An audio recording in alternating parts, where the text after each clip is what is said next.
நாம் உட்கொள்ளும் மருந்துகள் நம் நோய்களை தீர்க்கக்கூடியதாக இருத்தல் வேண்டுமே தவிர உடல் உபாதைகளை ஏற்படுத்தக்கூடியதாக இருத்தல் கூடாது. எனவே நம் மூலிகைகளை உட்கொள்வதன் மூலம் நம் நோய்களை நாம் நிரந்தரமாக கட்டுக்குள் வைத்திருக்கலாம் என்பதை பற்றி நம்மிடையே பகிர்ந்து கொள்ள வருகிறார் டாக்டர் கௌதமன் அவர்கள். நம் விடியலே வா நிகழ்ச்சியின் அடுத்த பகுதியாக வரவிருப்பது பல்லாண்டு வாழ்ந்திட. நவம்பர் 13. அன்பான கலைஞர் தொலைக்காட்சி நேயர்களுக்கு என்னுடைய இனிமையான காலை வணக்கங்கள். இன்றைக்கி நம்ம பார்க்கக்கூடிய தாவரத்துடைய பெயர் கருவெல்லம் அப்படின்னு சொல்லக்கூடிய ஒரு தாவரம். அகேஷியா அராபிகா அப்படின்னு சொல்லக்கூடிய நம்முடைய கருவேல மரத்தை பொறுத்தவரையில் இருக்கக்கூடிய ஒரு குடும்பத்தில் இருக்கக்கூடிய ஒரு தாவரம்னு இதை சொல்லலாம். இந்த கருவெல்லத்தை பொறுத்தவரையிலும் பார்த்திங்கன்னா பொதுவாக நம்ம ஊரில் அதிகமாக பார்க்க முடியாது. வட இந்தியாவில் அழகான மஞ்சள் நிறமான பூக்களை கொண்டு பூக்கின்ற ஒரு தாவரமாக இருக்கிறத பார்க்கலாம். குறிப்பாக பார்த்திங்கன்னா குஜராத்தில், சத்தீஸ்கரில், ஹிமாச்சல் பிரதேஷில் கூட ரொம்ப அதிகமாக பார்க்கக்கூடிய தாவரம். மிகப்பெரிய முட்களை கொண்டிருக்காது, சிறு முட்களை கொண்டிருக்கக்கூடிய தாவரம். ஆனால் ரொம்ப அழகான மஞ்சள் நிறமான பூக்களை கொண்டிருக்கிறத பார்க்க முடியும். இந்த கருவெல்லத்தை பொறுத்தவரையிலும் பார்த்திங்கன்னா நம்ம ஊரில் அதுக்கு கருவேலம் அப்படின்னு சொல்ல மாட்டோம், கருவெல்லம்னு சொல்லுவோம். அகேஷியா கட்டிச்சு அப்படின்றது கருவேல மரம், அகேஷியா அராபிகா அப்படிங்கிறது கருவெல்ல மரம். இந்த கருவெல்லத்தை பற்றி மருத்துவ குணங்களுடைய குறிப்புகள் பார்த்திங்கன்னா நிறைய ஏன்ஷியன்ட் மெடிசன் சொல்லக்கூடிய கிரேக்க முறைகள்லையும் ரோமானிய முறைகள்லையும் சீன முறைகள்லையும் சொல்லப்பட்டிருக்கிறத பார்க்குறோம். சீனாவிலலாம் அந்த காலத்தில் இந்த கருவெல்ல மரத்திலிருந்து எடுக்கக்கூடிய பிசினின் தங்கத்துக்கு இடையாக வச்சுருப்பாங்களாம். காரணம் என்னன்னு பார்த்திங்கன்னா, கருவெல்ல மரத்திலிருந்து எடுக்கக்கூடிய பிசின் இரத்த உறைதலை ஊக்குவித்து விபத்து காலங்களில், போர்க்காலங்களில் இரத்த கசிவை நிறுத்தி உயிரை காப்பாற்றக்கூடிய ஒரு மருந்தாக இருந்துதான். அந்த காலத்திலே பார்த்திங்கன்னா யுவான் ஷுவாங் எழுதக்கூடிய குறிப்பில் நிறைய ஒட்டகங்கள் மேலேயும் கழுதைகள் மேலேயும் இந்தியாவிலிருந்து இந்த பிசின் சீனாவுக்கு அனுப்பப்படும் போது அதற்கு மாற்றாக வெள்ளியும் தங்கமும் கொடுக்கப்பட்டிருக்கிறது அப்படின்னு எழுதி கொடுத்துருக்காரு. அந்த அளவுக்கு பார்த்திங்கன்னா இது மருத்துவத்தில் பயன்படுத்தப்பட்டு வந்த மிகப்பெரிய மருந்தாக இருக்கிறத பார்க்கணும். புத்தர்களுடைய இதிகாச புத்தகங்களில் பார்க்கும்போது கூட நிறைய இடங்களில், ஏன்னா புத்த துறவிகள் அந்த காலத்தில் இருக்கும்போது அவங்களுடைய மிகப்பெரிய சேவைகளில் ஒன்று எதுன்னு கேட்டிங்கன்னா அறுவை சிகிச்சை இல்லாத மருத்துவ சேவை அப்படிங்கிறது, நான் சர்ஜிக்கல் ஹீலிங் அப்படிங்கிறது தான் வச்சுருந்தது. இன்ஃபேக்ட் புத்தம் அப்படிங்கிற ஒரு விஷயம் வந்த பிறகு தான் நம்மளுடைய ஆயுர்வேத முறையில் இருக்கக்கூடிய அந்த சர்ஜரிங்கிற ஒரு டிபார்ட்மெண்ட்டே கிட்டத்தட்ட மழுங்கடிக்கப்பட்டதுன்னே சொல்லலாம். அவர்களுடைய மருத்துவ குறிப்புகள் கூட பார்க்கும்போது இந்த கருவெல்ல மரத்திலிருந்து எடுக்கக்கூடிய அந்த பிசின் மிகப்பெரிய மருத்துவ குணம் கொண்டிருக்கிறதாக எழுதப்பட்டிருக்கிறத பார்க்குறோம். இந்த கருவெல்ல மரத்திலிருந்து எடுக்கக்கூடிய பிசினை பொறுத்தவரையிலும் முதலாவது பார்த்திங்கன்னா இந்த ஈறுகளில் ஏற்படுகின்ற இரத்த கசிவை நீக்கக்கூடிய மிகப்பெரிய ஒரு மருந்து. இன்றைக்கு சர்க்கரை நோயாளிகள் எடுத்துக்கோங்க, அல்லது நீண்ட காலம் ஏதாவது ஒரு வியாதிக்காக மருந்துகள் எடுத்துக்கொண்டிருப்பவர்கள், இதய அடைப்புக்காக இதய நோய்க்காக மருந்துகள் எடுத்துக்கொண்டிருப்பவர்கள், அல்லது சில நேரங்களில் பார்த்திங்கன்னா இரத்த உறைதலை தடுப்பதற்கான மருந்துகள் கொடுக்கப்பட்டு கொண்டிருப்பவர்கள், இவங்களெல்லாம் பார்க்கும்போது பார்த்திங்கன்னா நீண்ட காலம் ஆகும்போது காலையில் ப்ரஷ் பண்ணாலே பல்லேருந்து ரத்தமாக கொட்டுறதை பார்க்க முடியும். சிலருக்கு பார்த்திங்கன்னா லேசாக கொஞ்சமாக கசியும், அதோடு நின்றோம். சிலருக்கு அந்த ஈரில் கை வச்சாலே போதும், ரத்தம் வர ஆரம்பிச்சிடும். ஒரு 5 நிமிடம் 10 நிமிடம் கூட அது குறையாது. சிலருக்கு ஈரே கரைந்து போய் பற்களுடைய ரூட்டே தெரிகிற மாதிரி ஈர் ரொம்பவே மோசமாக இருக்கிறத பார்க்க முடியும். இந்த பிரச்சனையை குறைக்கக்கூடிய, குணப்படுத்தக்கூடிய அழகான ஒரு மருந்து இது. ஒரு 300 மில்லி அளவுக்கு தண்ணீர் எடுத்து இந்த கருவெல்ல மரத்திலிருந்து எடுக்கக்கூடிய பிசின் ஒரு தேக்கரண்டி போட்டு நன்றாக கொதிக்க வைத்து 50 மில்லியாக குறைத்து அந்த கஷாயத்தை வைத்து வாய் கொப்பளிக்கின்ற ஒரு பழக்கம் ஒரு நாளைக்கு 5 முறை 6 முறை அதை தொடர்ந்து செய்யும்போது பாருங்கள், ஒன்றுமே இல்லாமல் அது வேகமாகவே குணமாகி விடுவதை பார்க்க முடியும். இரண்டாவது, வாயில் ஏற்படுகின்ற லிச்சன் பிளானஸ் சம்பந்தப்பட்ட நோய். லிச்சன் பிளானஸ் அப்படிங்கிறது ஒரு வகையான தோல் நோய். உடலில் எந்த பகுதியை வேணால் தாக்கலாம். கண்களில் கூட அதோடைய தாக்கம் வருவதற்கு வாய்ப்புண்டு. சிறு சிறு கொப்பளங்களாக வரும், கட்டிகளாக வரும். அரிப்புகள் மனிதனை பீத்து எடுத்துவிடும். அந்த அரிப்புகள் அப்படியே உடலெல்லாம் பரவி நாக்கெல்லாம் கூட வெடிப்பாகி வாயெல்லாம் புண்ணாயிரும். சாதாரண வாய்ப்புண்ணுக்கான ட்ரீட்மெண்ட்டுன்னு என்ன பண்ணாலும் நமக்கு யூஸே இருக்காது. இந்த கருவெல்ல மரத்திலிருந்து எடுக்கக்கூடிய அந்த ஒரு கஷாயத்தை வைத்து தொடர்ந்து வாய் கொப்பளித்து கொண்டே இருக்கும்போது படிப்படியாக அந்த லிச்சன் பிளானஸ் சம்பந்தப்பட்ட பிரச்சனைகள் குறைந்து குறைந்து குறைந்து ஒரு ஸ்டேஜில் முற்றிலுமே குணமாகி விடுவதை பார்க்க முடியும். அந்த அளவுக்கு மிகப்பெரிய அளவில் உடலை மாற்றத்தை ஏற்படுத்தி குணப்படுத்தக்கூடிய அருமருந்துகளில் இந்த கருவெல்ல மரத்துடைய பிசின் ஒன்றாக இருக்கிறத பார்க்குறோம். உடல் தேற்றி அப்படின்னு சொல்லுவோம் நம்ம ஆயுர்வேத சித்த மருத்துவத்தில். என்னன்னு கேட்டிங்கன்னா, உடலுடைய பலத்தை அதிகரிக்கக்கூடிய விஷயங்கள், காயக்கல்ப மருந்துன்னு சொல்லலாம். அல்லது ஏதாவது ஒரு நோய் உடம்பு முடியாமல் நம்ம படுத்த பிறகு உடலுடைய ஆரோக்கியத்தை எவ்வாறு வேகமாக குணப்படுத்தக்கூடிய மருந்து அப்படின்னு பார்ப்போம். அதில் உபயோகப்படுத்துகின்ற அழகான ஒரு மருந்து எதுன்னா அந்த கருவெல்ல மரத்துடைய அந்த மரப்பட்டை தான். அகேஷியா அராபிகான்னு சொல்லக்கூடியது, அராபிக் கம்முன்னு சொல்லுவாங்க அதோடது. ஸோ இந்த ஒரு மரப்பட்டை எடுத்து 1 லிட்டர் தண்ணீருக்கு 300 மில்லி இட்டு கொதிக்க வைத்து 20 கிராம் அளவுக்கு போட்டு 300 மில்லியாக மாற்றி வடிகட்டி காலை மதியம் இரவு 3 வேளை உணவுக்கு முன்பு அப்படின்னு நம்ம எடுத்துக்கொள்ளும்போது மிகப்பெரிய அளவில் உடலில் மாற்றத்தை ஏற்படுத்தக்கூடிய ஒரு வாய்ப்பு உண்டாகிறத நம்ம பார்க்க முடியும். குறிப்பாக குழந்தை பேருக்கு பிறகு, அதே போல் உடல் ஒரு அறுவை சிகிச்சை செய்து கொண்ட பிறகு, இன்றைக்கு நிறைய பெண்கள் கருப்பை நீக்க அறுவை சிகிச்சை செய்து கொள்கிறாங்க. அந்த மாதிரி அறுவை சிகிச்சை செய்து கொண்ட பிறகெல்லாம் உடலில் ஏற்படுகின்ற அந்த ஒரு பலவீனத்தை போக்கக்கூடிய மிக அழகான அருமருந்துகளில் ஒன்றாக அவை இருக்கிறத நம்ம பார்க்க முடியும். மூன்றாவது பார்த்திங்கன்னா, அன்றைக்கு கருப்பையில் ஏற்படுகின்ற அடினோமயோசிஸ்ன்னு சொல்லக்கூடிய ஒரு பிரச்சனை.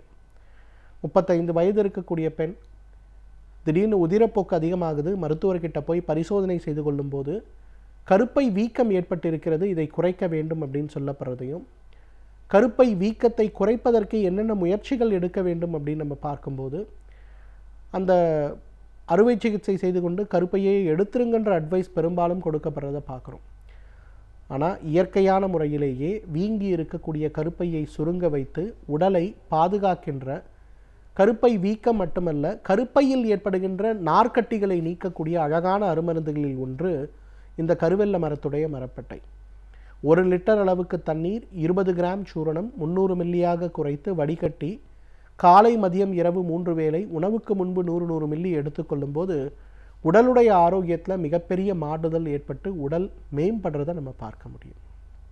எனவே நேயர்களே, கருவெல்ல மரத்தை பொறுத்தவரையிலும் உடலில் ஏற்படுகின்ற உதிரப்போக்கு சம்பந்தப்பட்ட பிரச்சனைகளையும், குறிப்பாக கருப்பை கட்டிகள், கருப்பை வீக்கம்னு சொல்லக்கூடிய அடினோமயோசிஸ் பிரச்சனைகளை அறுவை சிகிச்சை இல்லாமல் நீக்கக்கூடிய ஒரு மிகப்பெரிய அருமருந்து.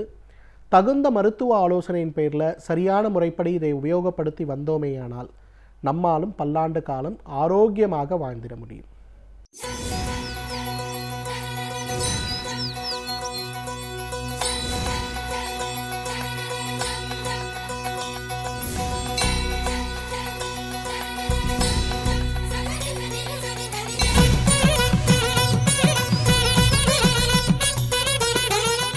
சமூகத்தில் நடக்கும் பிரச்சனைகளை கண்டு ஒதுங்கி விடாமல் அவற்றிற்கான தீர்வை எவ்வாறு காணலாம் என்பதை பற்றி நம்மிடையே பகிர்ந்து கொள்ள வருகிறார் எழுத்தாளர் மனுஷபுத்திரன் அவர்கள். நம் விடியலே வா நிகழ்ச்சியின் அடுத்த பகுதியாக வரவிருப்பது தேதும் நன்றும்.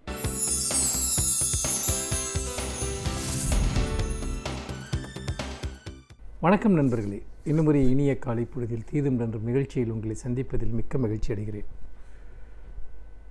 பொதுவாக நம்முடைய பல்வேறு விதமான மக்கள் நலத்திட்டங்கள் தொடர்பாக நீண்ட காலமாக ஒரு சர்ச்சை என்பது இருந்து வந்திருக்கிறது.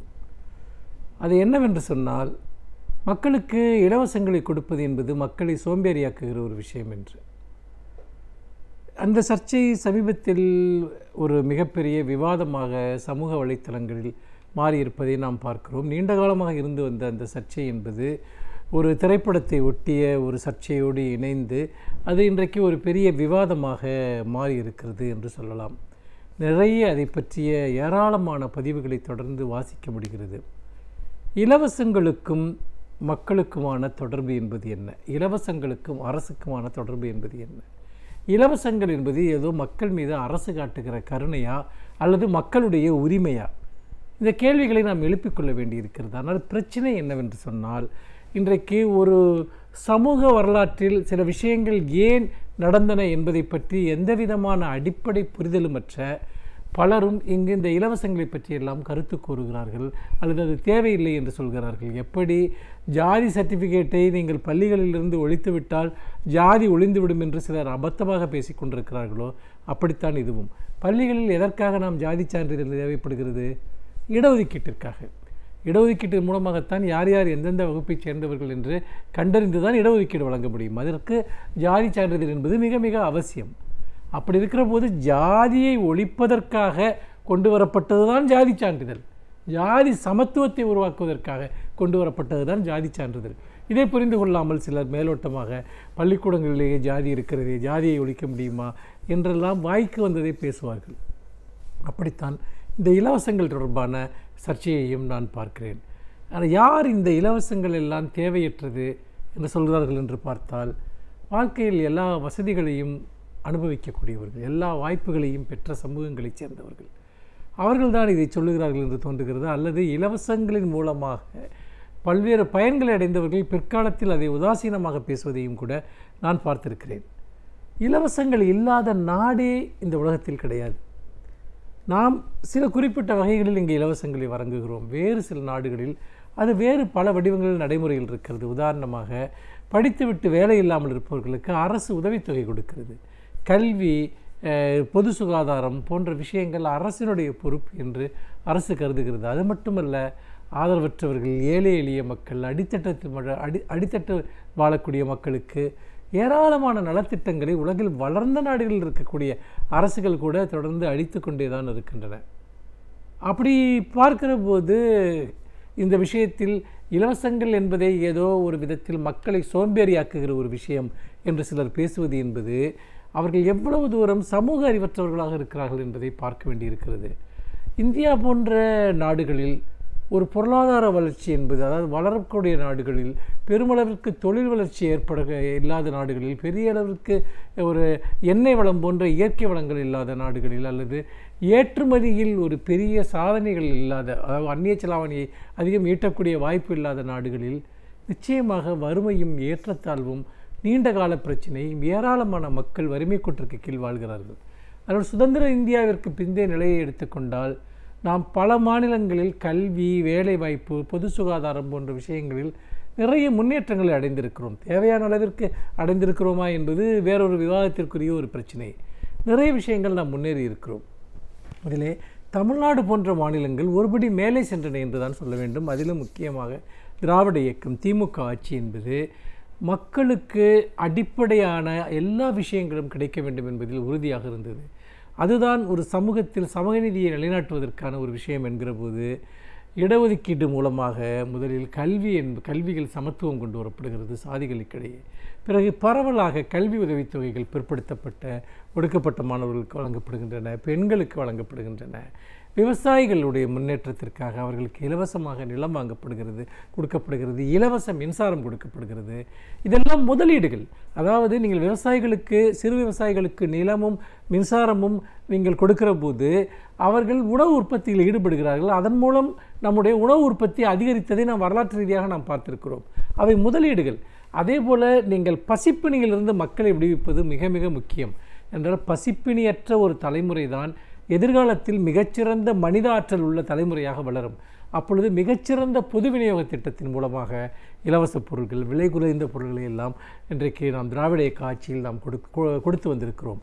அதன் மூலமாக ஊட்டச்சத்து பற்றாக்குறை போன்ற குறைபாடுகள் எல்லாம் நீங்கி ஒரு பெரிய அளவிற்கு மக்களிடையே சுகாதாரமும் பசிப்பினி நீங்கிய நல்வாழ்வும் சாத்தியப்பட்டிருக்கிறது. மதிய உணவு திட்டம் தொடர்ந்து மேம்படுத்தப்பட்டதன் மூலமாக பள்ளிக்கு வருவருடைய எண்ணிக்கை அதிகரித்திருக்கிறது. இலவச பாடப்புத்தகங்கள், சீருடை போன்றவற்றின் மூலமாக கல்வி கற்பதில் எந்த தடையும் இருக்கக்கூடாது என்கிற நிலை உருவாக்கப்பட்டது. இலவச பேருந்து சீட்டுகளை வழங்குவது போன்ற விஷயங்களில் எல்லாம் கூட மாணவர்களுடைய கல்வித்தரம் என்பது தமிழ்நாட்டில் பெருமளவிற்கு அதிகரித்ததற்கு அது ஒரு மிக முக்கியமான ஒரு காரணம்.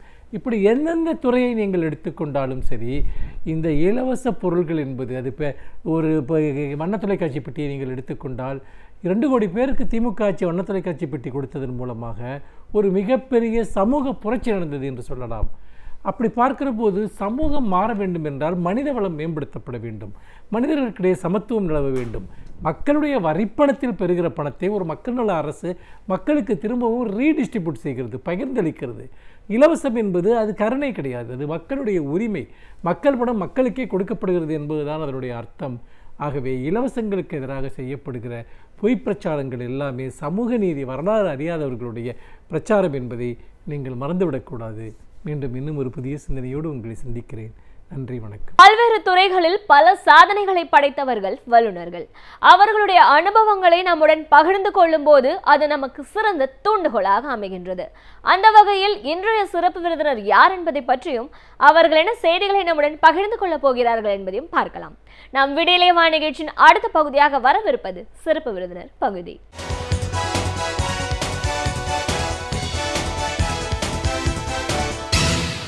வணக்கம் நேயர்களே, விடியலே வா நிகழ்ச்சியின் சிறப்பு விருந்தினருக்கான நேரம் இது. இன்றைய சிறப்பு விருந்தினர் காது மூக்கு தொண்டை அறுவை சிகிச்சை நிபுணர் டாக்டர் முரளிதரன். ஒரு ENT சர்ஜனா இன்னைக்கு காது மூக்கு தொண்டை அப்படின் போது இதுக்கான தொடர்பு என்ன இருக்கு, ஒரு உறுப்புலையும் எப்படிப்பட்ட பிரச்சனைகள் வர்றதுக்கு வாய்ப்பு இருக்கு, இன்னைக்கு இருக்கிற நவீன சிகிச்சை மூலமா எந்த அளவுக்கு நம்மளால சரி பண்ண முடியும்னு பல விஷயங்களை நம்ம டாக்டர் கிட்ட கேட்டு தெரிஞ்சுக்கலாம். வணக்கம் டாக்டர். வணக்கம். காது மூக்கு தொண்டை அறுவை சிகிச்சை நிபுணரா முதல்ல எங்கள் நிகழ்ச்சிக்கு உங்களை நாங்கள் வரவேற்கிறோம் சார். இன்னைக்கு இந்த துறையை பார்க்கும்போது இந்த ஒரு டாக்டரை போகாமல் யாராலையுமே இருக்க முடியாது. காமனாக கோல்டு அப்படிங்கிறது ரொம்ப சர்வசாதாரணம். சின்ன குழந்தைங்கள்லேருந்து வயசானவனுக்கும் ஏதோ ஒரு பிரச்சனையில் சளி பிடிச்சிருக்குன்னு நம்ம போய் டாக்டர்கிட்ட போகிறோம். ஆனால் இதை தாண்டி இது 3 உறுப்புகளுக்கும் ஆன ஒரு தொடர்பு என்ன, இதை எல்லாத்தையும் சேர்த்து ஒரு மருத்துவர் தான் இது பார்க்க வேண்டிய அவசியம் என்ன இருக்குது, இதில் எப்படிப்பட்ட பிரச்சனைகள் குழந்தையிலேருந்து வர்றதுக்கு வாய்ப்பு இருக்குது, இதெல்லாம் தாண்டி சரி பண்ணணும் அப்படின்னும் போது இன்னைக்கு இருக்கிற நவீன சிகிச்சை மூலமாக எவ்வளோ தூரம் சரி பண்ண முடியும், பாசிபிலிட்டிஸ் ஆஃப் ப்ராப்ளம் என்னென்னலாம் இருக்கும், இது எல்லாத்தையும் பற்றி இன்றைக்கி நம்ம முழுமையாக பேசணும் டாக்டர். முதல்ல இந்த ENT அப்படிங்கிற இந்த துறை இது ஏன் இப்படி இந்த ஸ்பெஷாலிட்டியை ஒரு டாக்டர் பார்க்கணும் அப்படின்னு சொல்லியிருக்காங்க, இந்த உறுப்புகளுக்கான ஒரு தொடர்பு என்ன மாதிரியான ஒரு காமன் ப்ராப்ளம் வர்றதுக்கு வாய்ப்பு இருக்குது, அதிலிருந்து பேசுவோம். MBBS படிக்கும்போது இந்த அப்பயே வந்து பிரிச்சுட்டாங்க, அது காது மூக்கு தொண்டை. ஏன்னா வந்து ஒன்றுக்கு ஒரு கனெக்ஷன் இருக்குது. காதுக்கும் மூக்குக்கும் வந்து ஈஸ்டேஷன் டியூப்ல ஒரு கனெக்ஷன் இருக்குது. மூக்குலேருந்து பின்பக்கம் போச்சுன்னா தொண்டை. ஸோ எந்த பகுதியில் எந்த டிசீஸ் வந்தாலும் அது வந்து த்ரூ த டியூப் அது வழியாக வந்து போகிறதுக்கு வாய்ப்பு இருக்குது. அதனால தான் வந்து இப்போ MBBS படிக்கிற காலத்துலேருந்து இது வந்து காது மூக்கு தொண்டை தனியாக பிரிவு, கண் பிரிவு, எலும்பு பிரிவு, ஹார்ட் அதை மாதிரி பிரிச்சிருக்காங்க. ஸோ அப்போத்துலேருந்து இந்த பிரிவு வந்து நான் படிக்கிறோம். ஏன் இது இம்பார்ட்டன்ஸ் நீங்கள் பார்த்தீங்கன்னு வச்சுங்களேன், சப்போஸ் நீங்கள் ஒரு கோயிலுக்கு கேட்டீங்க ஒரு பேஷண்ட்டை, நீங்கள் எத்தனை முறை உங்கள் குழந்தையோ நீங்களோ ஒரு வயிற்று வலியால் சஃபர் பண்ணிங்க, லூஸ் மோஷன் சஃபர் பண்ணிங்க பர் இயர்க்குன்னு கேட்டிங்கன்னா டெஃபினட்டாக அவங்க சொல்லுவாங்க வருஷத்துக்கு 1 முறை 2 முறை. இதே எத்தனை முறை உங்களுக்கு வந்து சளி பிடிச்சிது, எத்தனை முறை தொண்டை வலி வந்துன்னா சார் எவ்ரி மாதம் பிடிக்குது, இல்லை ஒன்ஸ் இன் 2 months. ஸோ அதனால தான் வந்து எந்த ஒரு டிசீஸ் எடுத்தாலுமே த்ரூ தி காது மூக்கு தொண்டை எக்ஸ்போஸ் டு தி அட்மாஸ்பியர், எது இருந்தாலுமே உள் நோக்கி உள் வாங்கிட்டு அதுலேருந்து வியாதியை வெளிப்படுது. அதனால் தான் நான் நார்மலாக பார்த்தீங்கன்னா 90% ஆஃப் த டிசீஸ் பார்த்தீங்கன்னா வந்துங்க ஸ்டார்ட்ஸ் ஃப்ரம் காது மூக்கு தொண்டை தான். எஸ்பெஷலி ஒரு ரெய்னி சீசன் வருது, கண்டிப்பாக மழையில் நனைஞ்சிட்டு வரும், உடனே தும்புறோம். வேறு எங்கே போய் நம்ம சாப்பிட்றோம், ஒரு தண்ணி தெரியாமல் கொதிக்க வைக்க தனியாக குடிக்க வச்சுறோம், உடனே தொண்டை வந்துடுது. அப்படி பார்த்தீங்கன்னா 90% நீங்கள் பார்த்தீங்கன்னா நம்ம வந்து டெய்லி வாழ்க்கையில் சஃபர் பண்ணுறது காது மூக்கு தொண்டை பிரிவு தான். கண்டிப்பாக சார், இதை எல்லாத்த பற்றி நம்ம விரிவாக பேசணும். முதல்ல குழந்தைங்கள்லேருந்து நம்ம பேச ஆரம்பிக்கலாம். சின்ன குழந்தைங்களா இருக்கும்போது இதில் என்ன மாதிரி பிரச்சனை, கோல்டுக்கு அப்பாற்பட்டு எப்படிப்பட்ட ஒரு பிரச்சனைகள் என்னெல்லாம் வர்றதுக்கு வாய்ப்பு இருக்குது? இல்லை, கோல்டு வந்து இயற்கையாக வந்து சப்போஸ் கிளைமேட் சேஞ்சால கோல்டு வரும். ரொம்ப ஏசி அதிகமாக வச்சு படுத்துருக்கும். இப்போ நிறைய ஏசி எல்லார் வீட்டில் ஏசி இல்லாத வீடே கிடையாது. ஸோ ஏசி டெம்பரேச்சர் வந்து நார்மலாக வந்து நாங்கள் சஜஸ்ட் பண்ணி, பிகாஸ் சென்னை எடுத்திங்களேன், சென்னை வந்து ஹியூமிடிட்டி ரொம்ப அதிகம். ஸோ நார்மலாக ஒரு 24 ஒரு 20 மேலே வச்சுக்கிட்டா நல்லது. நிறைய வீட்டில் பார்த்து 18 டிகிரி சென்டிகிரேட்டில் வைக்கிறாங்க. ஸோ 80 டிகிரி சென்டிகிரேட் இருக்கும்போது இன்சைட் டெம்பரேச்சரோ அவுட் சைட் டெம்பரேச்சர் ரொம்ப கிராஸ் டிஃப்ரென்ஸ் இருக்குது. டிஃப்ரென்ஸ் இருக்கும்போது அந்த குழந்தை ஜஸ்ட்டு வெளில வரும்போது மூக்கு அடைச்சிக்கும். மூக்கு அடைச்ச உடனே மூக்கில் தும்பல் வருது, மூக்கில் சளி வருது, ஒழுவுது. பட் நார்மலாக நினச்சிப்பாங்க சளி தானே பிடிச்சிருது அப்படி விட்டுடலாம் அப்படின்னு. ஆனால் அப்படி கிடையாது. ஆல்ரெடி நீங்கள் சொல்லியிருக்க மூக்குலேருந்து காதுக்கு போகிற டியூப் கனெக்ஷன் இருக்குது. ஸோ டெஃபரெண்ட்டாக அந்த இன்ஃபெக்ஷன் வந்து காதுக்கு போச்சுன்னா அந்த காது வலி ஏற்படுச்சுங்க ரொம்ப எக்ஸ்க்ரூஷியேட்டிங் பெயின், ரொம்ப அதிகமாக குழந்தை வலிக்கும். ஏன்னா அந்த காது வலின்றது ஒரு பெக்குலியராக இருக்கும். ஒரு ஹார்ட் பீட்டும் அங்கே காது இருக்கும், டொங்குன்னு வலிக்கும் அது. ஸோ அந்த குழந்தை வந்து அப்போ சப்போஸ் ஒரு 3 மாத குழந்தை 4 மாத குழந்தை நம்ம கண்டே பிடிக்க முடியாது. எதனால் அழுகுது குழந்தை, என்னன்னா பேட் பண்ணுவாங்க, குடிப்பாங்க, பண்ணுவாங்க, எதோ ஒன்று, பட் எதுவுமே கண்டுபிடிக்கும். ஈவன் காதில் பிடிச்சி தொடச்சாலும் வலிக்காது. ஆனால் இப்போ இதே டாக்டர் போகும்போது ஃபஸ்ட்டு கொஸ்டின், குழந்தை வந்து சளியால் சஃபர் பண்ணிச்சா? எஸ் டாக்டர், சளியால் சஃபர் பண்ணிச்சு. அப்படின்னா சளியால் சஃபர் பண்ணிச்சுன்னா கண்டிப்பாக இது காதில் வந்து பிரச்சனை வந்து காது வலியால் இருக்குன்னு நம்ம கண்டுபிடிக்கிறோம். அது ட்ரீட்மெண்ட் பண்ணால் உடனே சரியாயிடும். இப்போ நம்ம இந்த மூக்கு அப்படின்னு எடுத்துக்கிட்டா அந்த சில்லு மூக்கு உடையிறதுலாம் நிறைய பேர் சொல்றாங்க. அது என்ன உள்ளர ஒரு உறுப்பு இருக்கும், அது உடையுமா? அந்த ப்ளீட் நம்ம பார்க்குறோம். ஒரு ப்ராப்ளம் இருக்கு, சீரியஸ் ப்ராப்ளம் இஷ்யூஸ் வேற. அதை தாண்டி இந்த மாதிரி மைனர் இஷ்யூஸ் என்னெல்லாம் இருக்கு? சில்லு மூக்குன்றது செப்டம், இந்த 2 மூக்கு இருக்கிற பார்ட்டிஷன் பேர் செப்டம். அது வந்து ரொம்ப தின் பிளேட் ஆஃப் போன். அது சாதாரண ஒரு குழந்தை வந்து ஒருத்தர் பேசும்போது இடிச்சிக்கிட்டாங்க, இல்லை குழந்தை ஆசையாக வந்து நம்ம கட்டுப்பிடிக்கும் போது மூக்கில் அடிபட்டுச்சுங்க, அது உடையிற மாதிரி இல்லை, அது ஜஸ்ட் ஒரு ஃப்ளெக்ஷன் ஆனவுடனே கொஞ்சம் ப்ளீடிங் ஆகும். அது பெரிய இஷ்யூ கிடையாது. உடனே டாக்டர் பார்த்து அதை வந்து பேக் பண்ணிவிட்டு உடனே கண்டிப்பாக ட்ரீட் பண்ணால் அது நின்று போயிடும். அது சப்போஸ் உடஞ்சது வரும்போது அன்லெஸ் அதர்வைஸ் இந்த ஆக்சிடென்ட்டு, கீழே ஃபால் வந்து இல்லை ரோட் சைடு ஆக்சிடென்ட்டு, அப்போ தான் வந்து சிலி மூக்கு உடையிறதுக்கு காரணம். நார்மலாகவே மூக்கு அப்படி தட்டினாலே ஒருத்தருக்கு வந்து ரத்த வரத்து வாய்ப்பு, குழந்தைங்களுக்குலாம் வரத்து வாய்ப்பு இருக்குது. காது பிரச்சனை பொதுவாக நம்ம எல்லாமே கிளீனிங் நம்ம வந்து மெயின்டைன் பண்ணணும், சுத்தமாக வச்சுக்கணும் அப்படின்னு நினைப்போம். ஆனால் நிறைய டாக்டர்ஸ் நீங்கள் காதை எதுவுமே பண்ணாதீங்க அப்படின்வாங்க. சில பேர் வந்து பர்பஸாக காதில் அழுக்கு இருக்குது, நம்மளே க்ளீன் பண்ணணும் அப்படின்னு சொல்லிலாம் சொல்கிறத பார்க்குறோம். காதுன்னு எடுத்துக்கிட்டால் சீல் பிடிக்கிறதுலாம் ஒரு ப்ராப்ளம் அப்படின்னு சொல்கிறதையும் பார்க்குறோம். பொதுவாக காது அப்படின்ற ஒரு உறுப்பு ஹியரிங்கை தாண்டி என்ன வேலை செய்யுது, அதுக்குள்ளே எப்படிப்பட்ட பிரச்சனைகள்லாம் வரும்? காது ஆக்சுவலாக நான் வந்து 3 பகுதியாக பிரிப்போம். வெளிக்காது, நடுப்புற காது, அது உள்காதுன்றது. இப்போ வெளிக்காதில் வந்து காமனாக பார்த்தீங்கன்னா வந்து இப்போ சிறு குழந்தைங்களை பார்த்தீங்கன்னா ஏதாவது ஒரு பலப்பம் போட்டுக்கும். அது ரொம்ப காமன் நம்ம டேஸ், பலப்பம், மணி, அதெல்லாம் அது போட்டு கொஞ்ச நாள் விட்டுட்டு வச்சு அது இன்ஃபெக்ட் ஆகிடும், அதுலேருந்து சீழ் மாதிரி வரும். இல்லை அடுத்தது வந்து வேக்ஸ் உற்பத்தி. வேக்ஸ்ன்றது காமன் செக்ரீஷன். இப்போ செருமினஸ் கிளாண்ட், இப்போ ஸ்வெட் செக்ரீஷன் மாதிரி, ஸ்வெட் கிளாண்ட் மாதிரி காதில் ஒரு செருமினஸ் கிளாண்ட் இருக்குது. அது வழியாக செக்ரீஷன் வர்றது வந்து வேக்ஸ் செக்ரீஷன். வேக்ஸ் இது நார்மல் தான் அது. ஆனால் அதே வந்து கரெக்டாக ஒரு வாரத்துக்கு ஒரு முறை வந்து எஸ்பெஷலி தலை குளிச்சோடனே தலையை எப்படி இருந்தாலும் காதில் தண்ணி போகும். அந்த சமயத்தில் பஞ்சு திரி மாதிரி சுட்டி தொலைச்சின்னா அந்த ப்ரௌன் ஒரு செக்ரீஷன்ஸ் வந்துடும். அதுக்கு ரெகுலராக தொலைச்சிட்டே அது இந்த பிரச்சனை வராது. பட் ஆனால் இதே வந்து காதில் அழுக்கு சேர்ந்துட்டா நீங்கள் எடுக்க ட்ரை பண்ணக்கூடாது. பிகாஸ் உங்களுக்கு இருக்கிற இயர் ட்ரம் எங்கே இருக்குது உங்களுக்கு தெரியாது, யாருக்குமே தெரியாது. உங்களுக்கு படித்தவங்களாம் தெரியும். இயர் ட்ரம் ஆக்சுவலாக பார்த்தீங்கன்னா 2.5 சென்டிமீட்டர் எக்ஸ்ட்ராலேருந்து 2.5 சென்டிமீட்டர் இருக்குது. சப்போஸ் வேறு ஏதாவது ஒரு பட்ஸோ ஏதாவது போட்டு க்ளீன் பண்ணி வச்சுங்களேன், நீங்கள் இயர் ட்ரம் இன்ஜுரி பண்ணிட்டீங்கன்னா அது வந்து பர்ஃபரேட் ஓட்டை விழுந்துடும். ஓட்டை விழுந்துட்டால் மிடில் இயர், தட் இஸ் மூக்காதில் அது இன்ஃபெக்ஷன் ஆச்சு, அதுலேருந்து சீழ் வர காரணம் இருக்குது. ஆல்ரெடி நான் சொல்லியிருக்கேன் உங்களுக்கு வந்து சளி பிடிச்சுன்னா உடனே கவனிச்சிருங்க. சளியை முத்த விட்டால் காதுக்கு போய் ரிஜிஸ்ட்ரேஷன் டியூப் வழியும் அது வழியாக போச்சுன்னா மிடில் இயரில் வந்து ப்ரெஷர் இன்க்ரீஸ் ஆச்சுன்னா அந்த இயர் ட்ரம் வந்து அப்போ எக்ஸ்க்ரூஷியேட்டிவ் பெயின் சொன்ன பாருங்க குழந்தைங்களுக்கு, அந்த பெயின் சமயத்தில் ட்ரீட்மெண்ட் பண்ணலன்னா அந்த இயர் ட்ரம் டெம்பானிக் அது வந்து வெடிச்சிடும், உடஞ்சிரும். அது வழியாக நமக்கு சீழ் வர ஆரம்பிச்சிடும். உடனே அப்போ ட்ரீட் பண்ணிவிட்டு சின்ன பெர்ஃபரேஷன், ஸ்மால் பெர்ஃபரேஷன் பேர் பின் ஹோல் மியாட்டிஸ் நம்ம சொல்லுவோம். அந்த சமயத்தில் பண்ணிங்கன்னா ஹீல் ஆகிடும். சப்போஸ் பெர்ஃபரேஷன் முதலே பெருசாக இருந்துச்சுன்னா அது ஹீலே ஆகாது. ஸோ எப்பப்போ இன்ஃபெக்ஷன் வருதோ அப்பப்போ காதில் சீழ் வரும். இல்லை நம்ம தலை குளிப்போம், அந்த மாதிரி இருக்கிறவங்க ஏன்னா ஸ்விம்மிங்லாம் போகக்கூடாது, ஸ்விம்மிங் பூல் போகக்கூடாது, ஃபால்ஸில் குளிக்கக்கூடாதுன்னு சொல்லுவோம். ஏன்னா தண்ணி உள்ளே போயிடுச்சுன்னா அது வெளில வரும்போது சீழாக வரும். ஸோ சீழ் வர்றது ரொம்ப காமன். ஏன்னா சீழ் வந்துகிட்டே இருந்துச்சு காதில், மிடு காதில் பார்த்தீங்கன்னா 3 இம்பார்ட்டன்ட் ஸ்ட்ரக்சர் இருக்குது. மேலியஸ், இன்கஸ் அண்ட் ஸ்டேபீஸ்னு. அது வழியாக தான் நம்மளுடைய பேசுகிற ஒலி வந்து உட்காதுக்கு நம்ம போகுது. ஸோ நாளடைவில் சீழ் வந்துகிட்டே இருந்துச்சுங்க, அந்த 3 எலும்பு டேமேஜ் ஆகிடுச்சுன்னா காது கேட்குற தன்மை கொஞ்சமாக போயிடும். அதனால் சீழ் வந்துச்சுன்னு யாரான குழந்தையிலேருந்து பெரியவங்க இருக்கும் உடனே ட்ரீட் பண்ணி டாக்டர் பார்த்துட்டு அது என்ன மாதிரி காரணம் இருக்குது. பெர்ஃபரேஷன் தான், கண்டிப்பாக பெர்ஃபரேஷன் வந்து ஆப்ரேஷன் மூலியமாக தான் குணப்படுத்த முடியும். அதாவது மெடிக்கல் ட்ரீட்மெண்ட் கிடையாது. மெடிக்கலில் வந்து ஒன்லி சீழ் நிறுத்த முடியும், பட் அந்த பெர்ஃபரேஷன் வந்து க்ளோஸ்லாம் பண்ண முடியாது. எது க்ளோஸ் பண்ணணும்னா பிகாஸ் ஹியரிங் நாளடைவில் வந்து ஹியரிங் போயிடும். ஸோ சீழ் வந்துன்னா உடனே காது டாக்டர் பார்த்துட்டு அவர் எப்படி அவருடைய ஆலோசனை பெற நடக்கிறது நல்லது. ஓகே, தொண்டை அப்படின்னு சொன்னோன்னா காமனாக எல்லாருக்குமே தெரிஞ்சது டான்சில்ஸ். உண்மையிலேயே டான்சில்ஸ் அப்படிங்கிறது எதனால் ஏற்படுது, இந்த வீக்கம் இது ஒரு காரணமா? ஆனால் எல்லாருக்குமே டான்சில்ஸ்ன்ற பேர் வரைக்கும் நல்லாவே தெரிஞ்சிருக்கு. இது எதனால் ஏற்படுது, யாருக்கெல்லாம் வரும்? அந்த பிரைமரி சின்ன குழந்தைங்களுக்கு அது வேறு விதமாக டிஃபைன் பண்ணுறாங்க, என்னெல்லாம் டாக்டர்? ஆக்சுவலாக டான்சில்ன்றது இது வந்து மித்துன்னு சொல்லுவோம். எல்லாருமே வந்து டான்சில் ஒரு புதுசாக வளர்ந்துட்டுன்னு. டான்சில் அது வந்து ஒரு உறுப்பு. இப்போ கண் அப்படியே அது உறுப்பு, கண் ஒரு அதில் வியாதி. அதே மாதிரி டான்சில்ன்றது திறந்து பார்த்தீங்கன்னா நாக்குக்கு 2 பக்கம் சைடில் 2 இருக்கும். அது பேர் டான்சில். டான்சில் ஒரு உறுப்பு.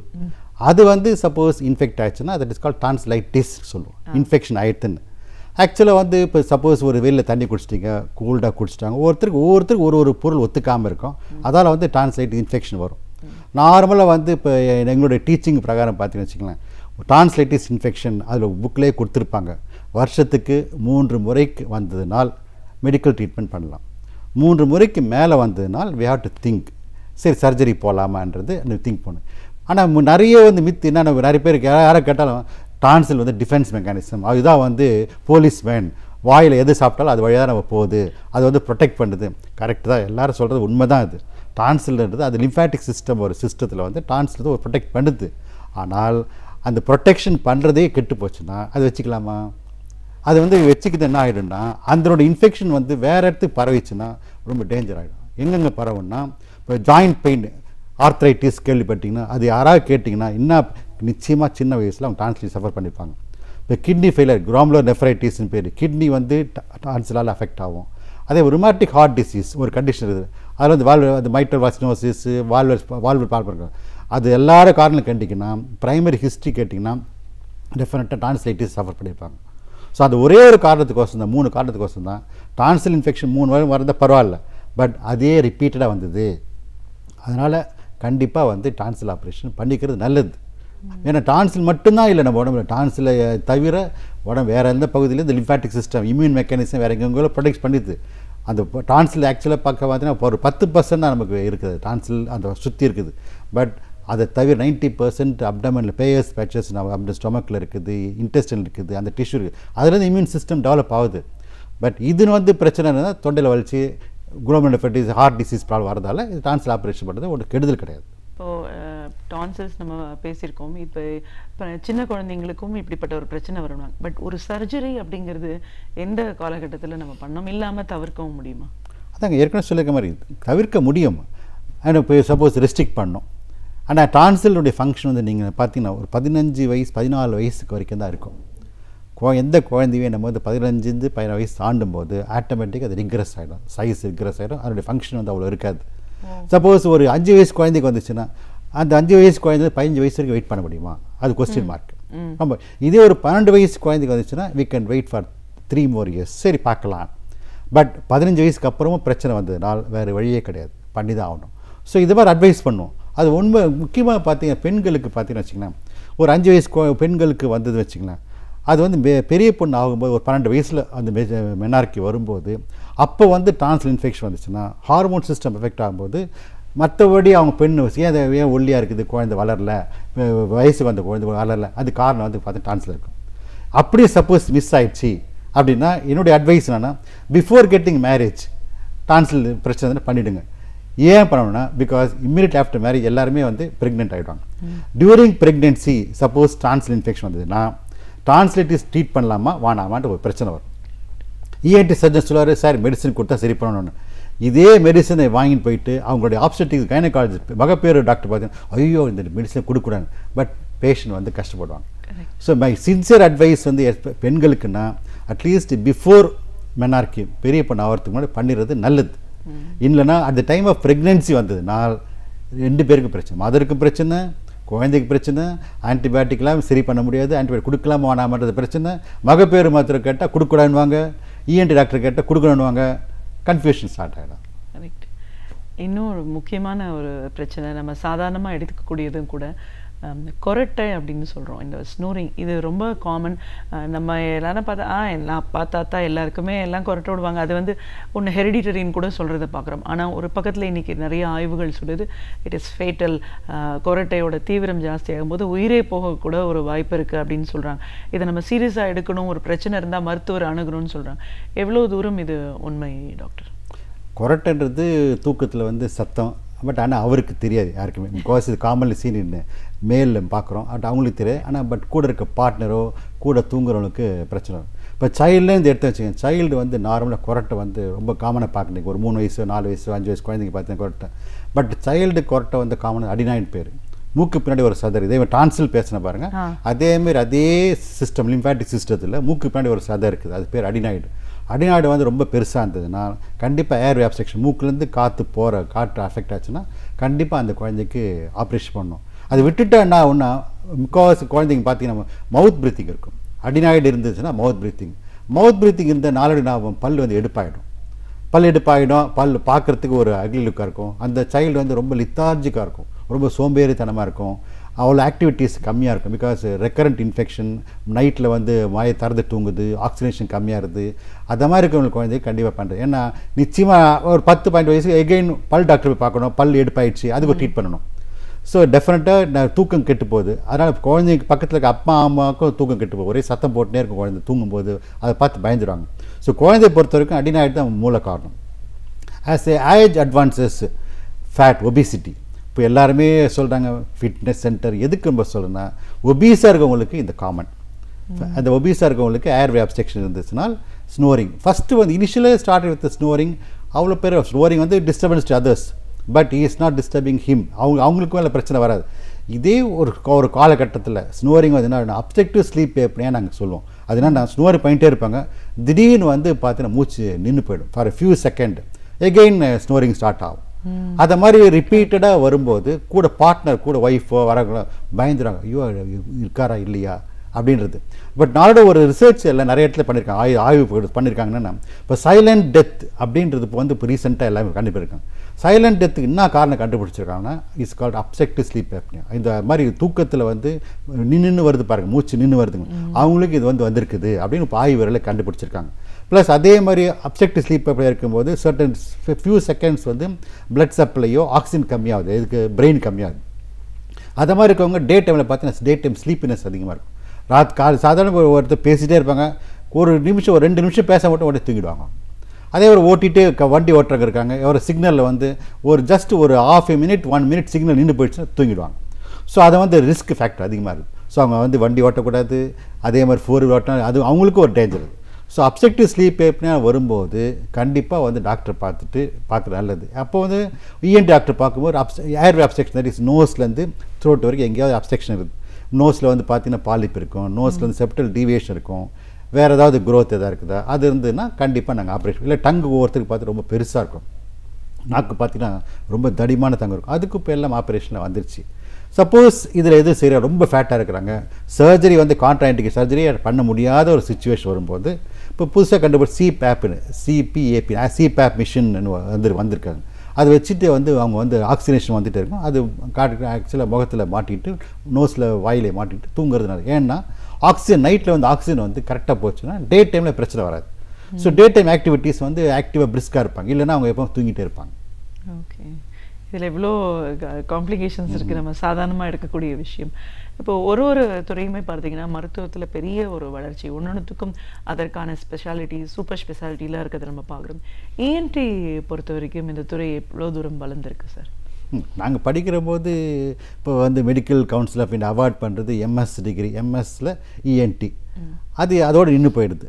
இப்போ வந்து நிறைய ஸ்பெஷலைசேஷன் வந்துடுச்சு. பிகாஸ் ஒரு சென்டரில் சப்போஸ் அதில் வந்து நிறைய இம்ப்ளான்டேஷன் ஆட்டாலஜின்னு இப்போ ஒரு ஸ்பெஷலைசேஷன் வந்து அது வந்து போஸ்ட் டாக்டர் ஃபெலோஷிப் ப்ரோக்ராம், அது வந்து டிகிரி கிடையாது, ஃபெலோஷிப் ப்ரோக்ராம் 2 years கண்டக்ட் பண்ணுறாங்க.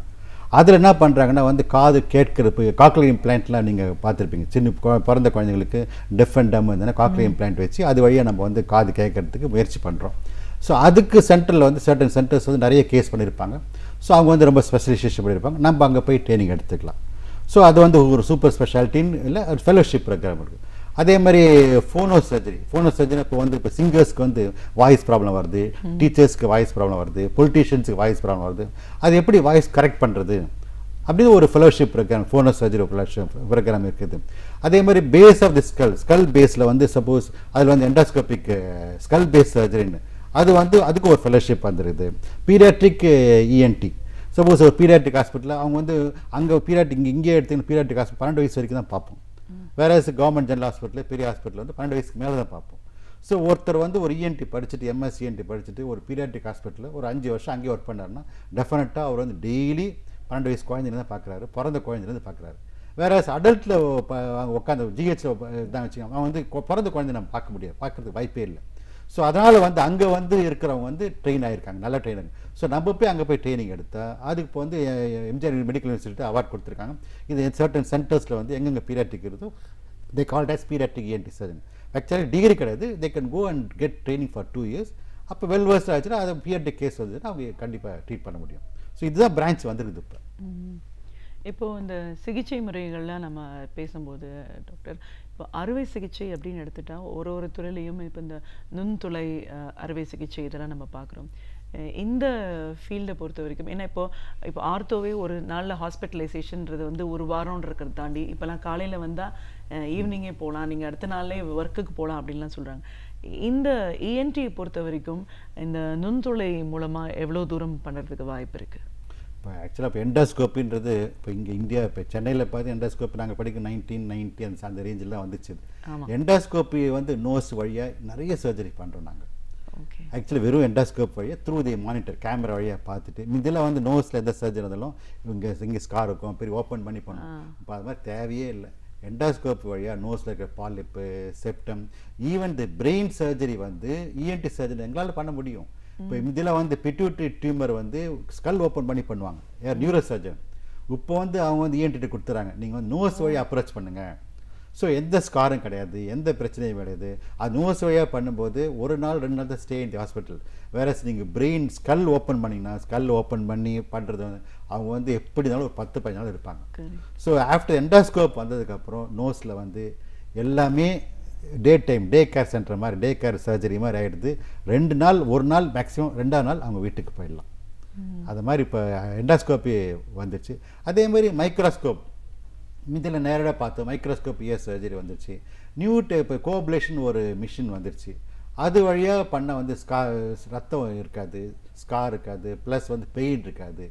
அது வழியாக சர்ஜரி பண்ணலாம். இப்போ ரீசெண்டாக இன்னொரு புதுசாக வந்து நேவிகேஷன் சிஸ்டம்ன்றது. நோஸோ எண்டோஸ்கோப் பண்ணிவிட்டு நேவிகேஷன் நம்ம எப்படி நம்ம போகிறோம் எண்டோஸ்கோப்பு த்ரூ தி மானிட்டர் நம்ம எந்த இடத்துல ஸ்பாட்டில் நம்ம பார்க்குறோம். சப்போஸ் பிரெயின் கிட்ட போகும்போது இந்த பிரெயின் தான் டிஷ்யூ ஆகுது, எந்தெந்த வெசலை கட் பண்ணலாம். இப்போ ரீசெண்டாக வந்து நேவிகேஷன் சிஸ்டம் சர்ஜரின்றது ஸோ ரொம்ப அட்வான்ஸ்டாக வந்துருச்சு. அது ட்ரைனிங் ஒரு இடத்து சென்டரில் இருக்குது. பட் ஃபாரின் கண்ட்ரிஸ் வந்து இப்போ ஸ்லோவாக இப்போ இந்தியாவிலும் இப்போ 2-3 சென்டரில் வந்துருச்சு. ஸோ அந்த சென்டர் டெவலப் ஆனால் நம்ம போய் ட்ரைனிங் எடுத்துகிட்டு we can call it as a navigation specialist.